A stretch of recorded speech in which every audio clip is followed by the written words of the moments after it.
Okay, can you all see the presentation? Great.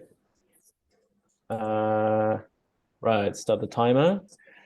Okay, so thank you so much for having me at the seminar, and I appreciate everyone's patience while it was being set up, and hopefully this will be worth your time. And just to introduce myself, I'm a postdoc at the University of Manchester, where I also did my PhD, and I'm looking generally at heritage language use. Linguistic Landscape is a part of that. Is everything okay? Okay.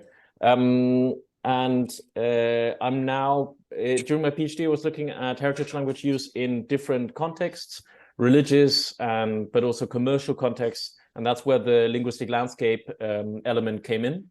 And yes, I'm more or less continuing to do the same thing now. And during my PhD, I was part of the Multilingual Manchester Research Group, which did a lot of that kind of stuff. And some of my colleagues were also at the LL workshop and are going to be there again this year. And now I'm part of the Linguistic Diversity Collective, which I'm contributing the research element, but also we do outreach activities. Like we did a language trail at the Manchester Museum a couple of weeks ago. And we're going to do some workshops at schools and things like that to raise awareness of linguistic diversity generally and encourage young people to get interested in language and, maybe pursue it in education or do something else with it in their lives. And from a self-reflection standpoint, when we focus on linguistic landscape, my position on it, which will become more evident once I present my research, was that linguistic landscape for certain contexts can only provide a surface level insight, and I think that will become more clear once I go into the actual thing. But when I started looking into Vietnamese as a heritage language, initially I thought there were unquestioned assumptions about what that means, who Vietnamese people are, what languages they use. Obviously, my assumption was that they are people from Vietnam that speak Vietnamese, and then the descendants would speak Vietnamese as a heritage language. But the more I pursued that research, the more complicated it became. Because obviously there are many different ethnicities in Vietnam, and I think that's clear, but it wasn't like, that wasn't something I had considered before. And it turns out that over half of the Vietnamese people in the United Kingdom are ethnically Chinese. So they are most of the time trilingual in Vietnamese, Cantonese, and English. And then that also raised issues of who am I? Who's an insider and who's an outsider, and a lot of times in linguistics that isn't addressed. Researcher positionality, that's called. In the social sciences, that's more of an issue. But for example, does it make me an insider that I am a Vietnamese heritage speaker? And if language is a qualification for that, to what degree? Am I more of an insider if I'm more fluent in Vietnamese? Because certainly people, I had encounters where people treated me like that, because I don't speak Vietnamese as a dominant first language, because I didn't grow up in Vietnam, I grew up in Germany. That made me more of an outsider to older people, but more of an insider to younger people who are in the same position as me. And then, but also, my position was quite different from the people I was researching anyway, because they'd grown up in the UK or they'd lived here for a long time. I was coming from Germany. So, simple categories like language and ethnicity, weren't enough to qualify people as an outsider. And then I started deconstructing the questions that I started out with as assumptions, like about heritage language and who Vietnamese people are. And they became my new research questions, like what does it mean to use heritage language? What is a heritage language? Is an ethnically Chinese person from Vietnam, is Vietnamese still a heritage language for them? And yeah, that was kind of an overview of my research in general. And now to the presentation. I actually presented this not for last year, but the year before during COVID. But I thought this was a better presentation, so I decided to go with this one. And first, I'm going to start with an historical overview of why there are Vietnamese people in Europe and in the US and in Australia generally. And then just a quick run through of a linguistic landscape in relationship to my questions, heritage language maintenance, and how it's presented in my data. And then I'm going to present my analytical approach, which differs from the ones that have been traditionally used for questions of language maintenance in linguistic landscape. And then I'm going to present my data, and at the end, hopefully, I'll be able to tie it all up with and make an argument for how I think a linguistic landscape can usefully be applied for minority languages and heritage languages, especially.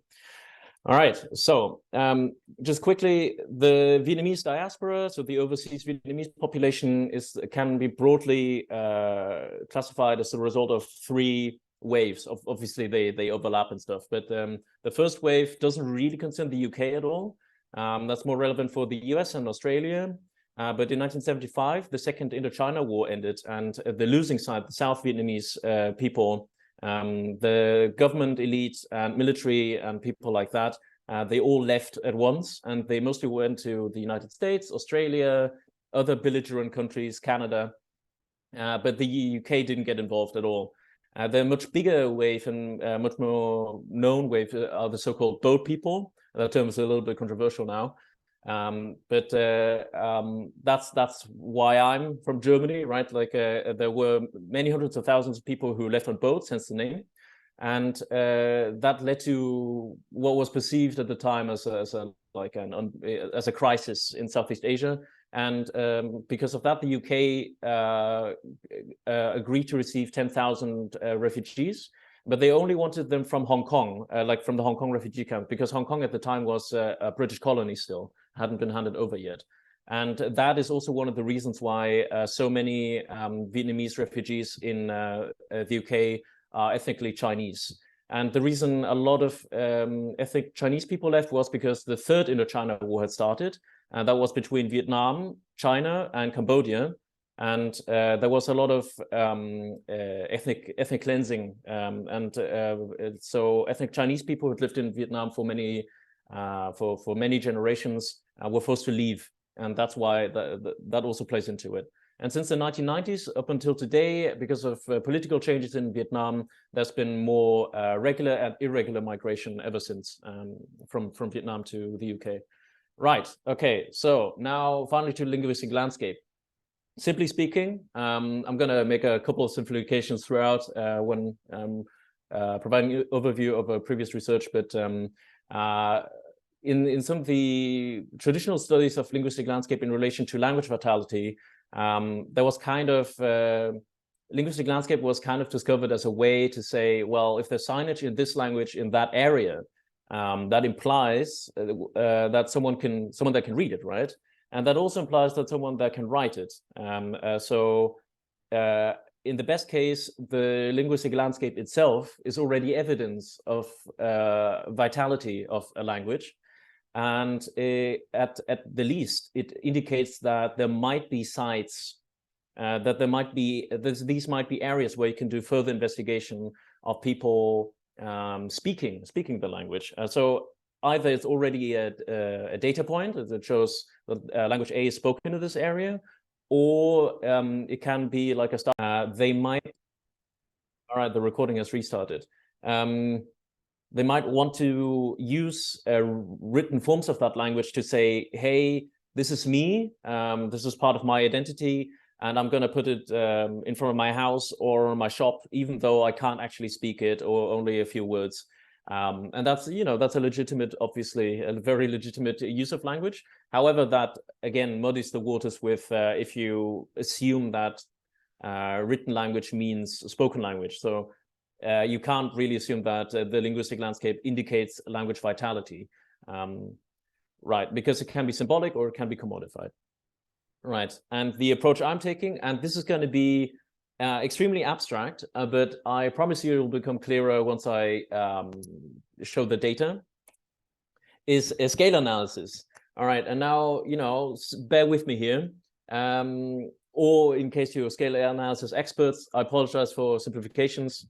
The scale analysis is a little abstract, but generally it's the idea that indexicality, so the meanings that are indicated through language in general, there is always a multiplicity of meanings available at any given moment, but those are ordered, right, kind of hierarchically, and you can, but not always hierarchically, but you can.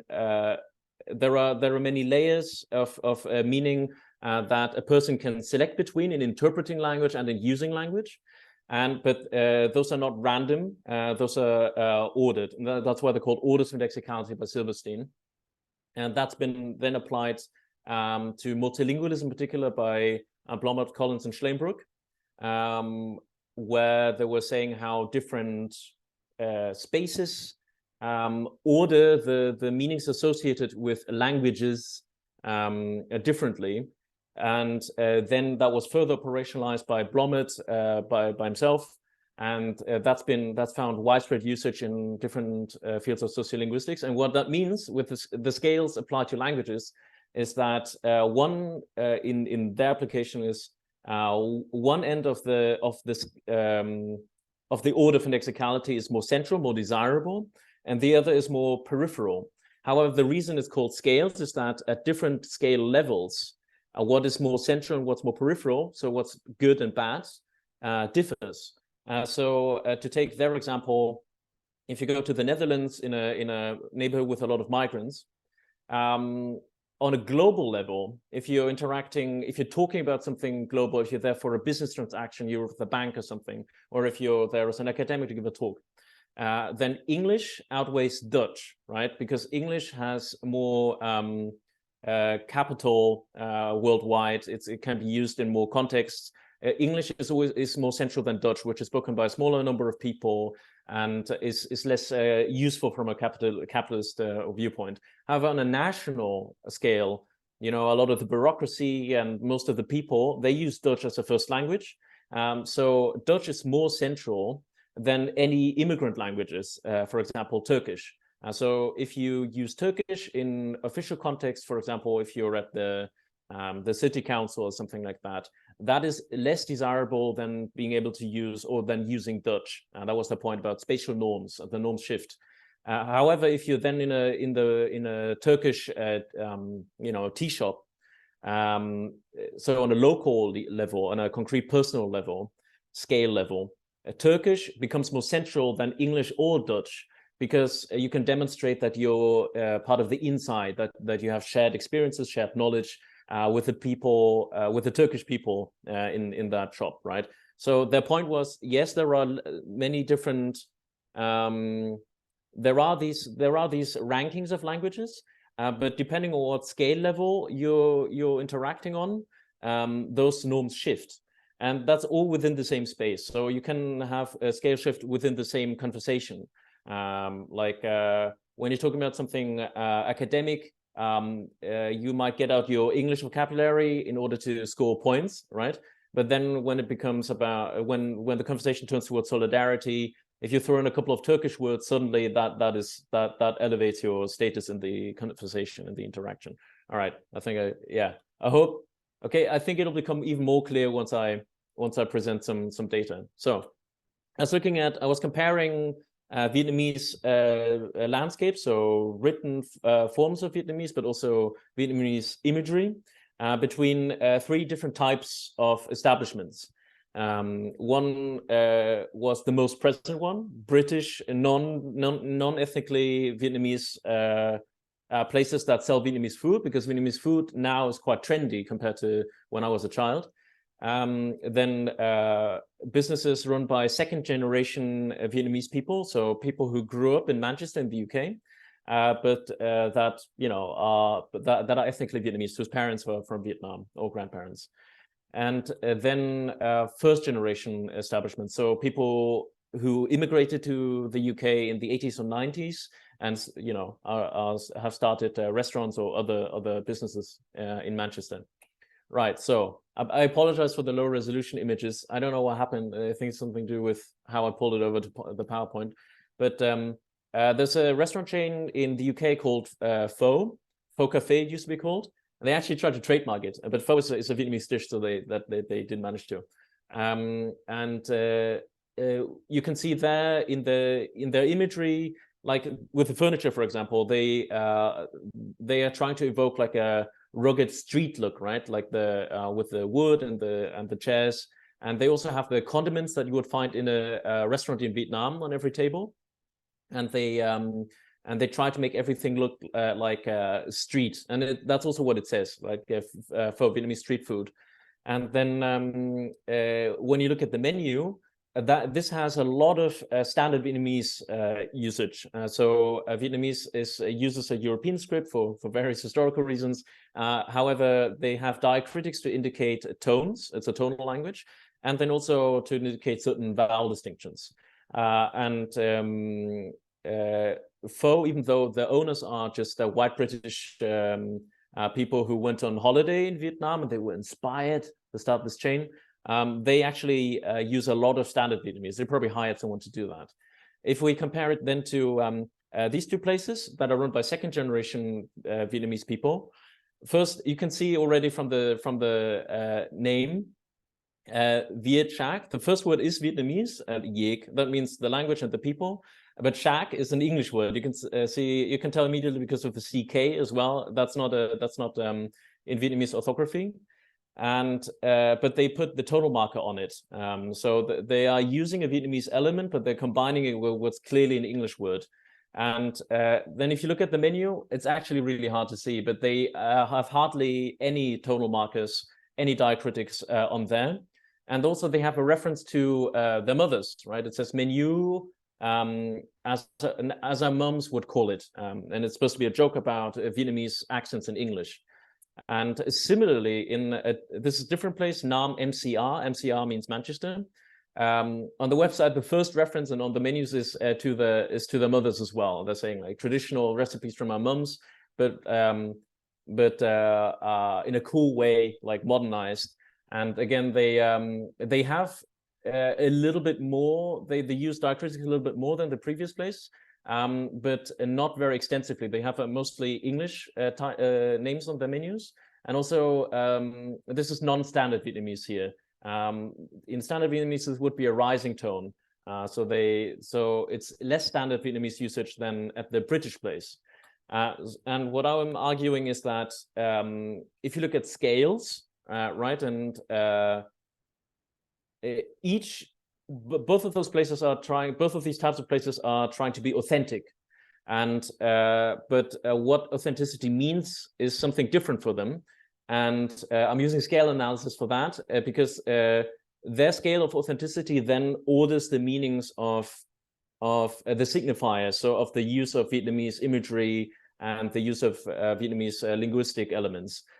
So to be a bit more clear, on the scale of emulating Vietnam, so this place, with they are emulating contemporary Vietnam that people might be familiar with from holidays. So they're using standard Vietnamese linguistic elements, but also Vietnamese decor in the sense of things from Vietnam and Vietnamese objects.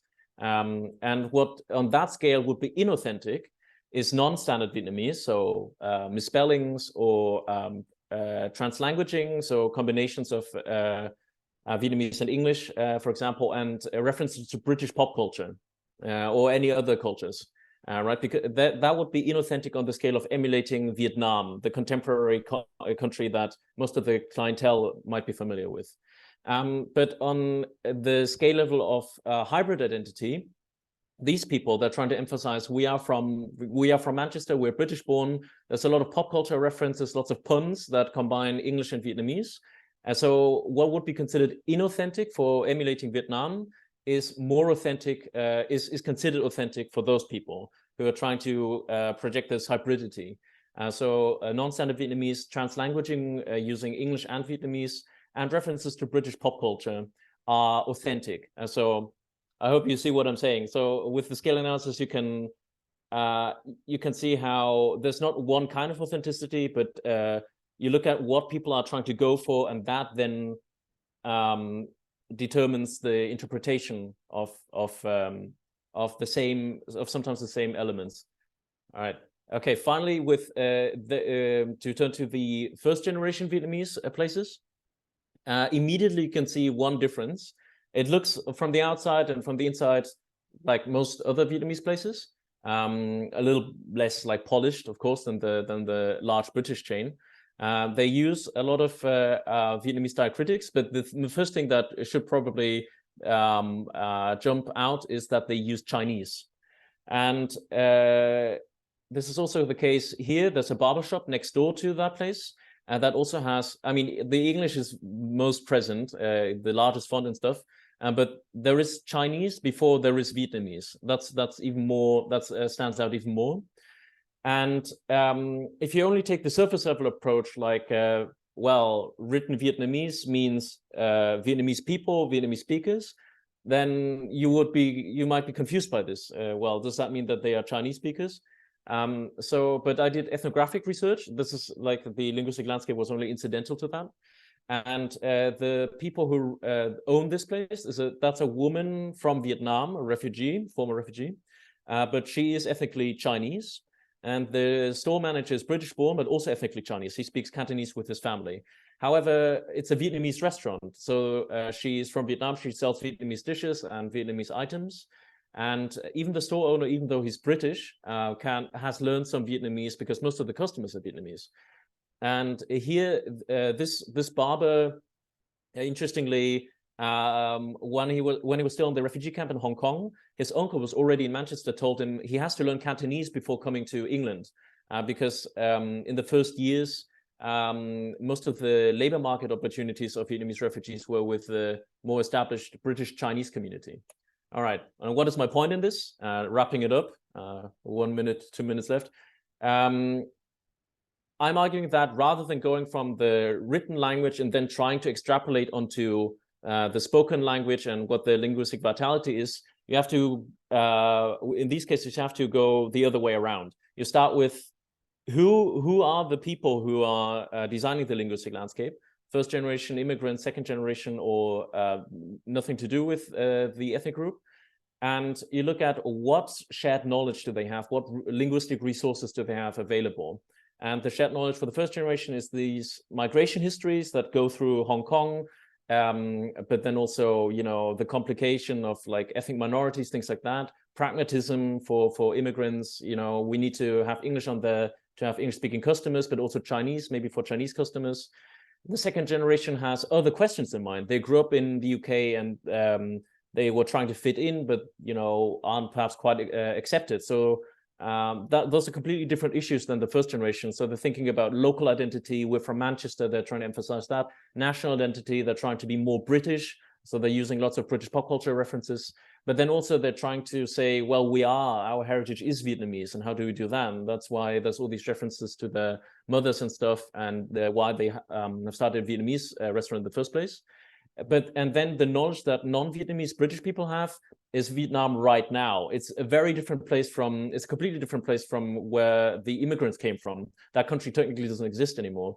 It's very, they're thinking of street restaurants for tourists, a sanitized consumer experience. And all of that knowledge that people bring influences the indexical practices that they have. Language practices, but also creating linguistic landscapes. And for the first generation, the diasporic placemaking practices, they include Vietnamese, Cantonese, and English resources. And for the second generation, English and Vietnamese and the translanguaging. And for the, if you're just emulating Vietnam and Vietnamese as a consumer product, like the food and the experience, I guess, that involves Vietnamese resources. And because those are different practices and they involve different elements, but all of them include Vietnamese language, that results in Vietnamese writing and imagery. So that's why they all end up with Vietnamese writing and imagery. However, they come from completely different places. And my argument is like what Collins and Schellenberg are saying, that all reading is contextual.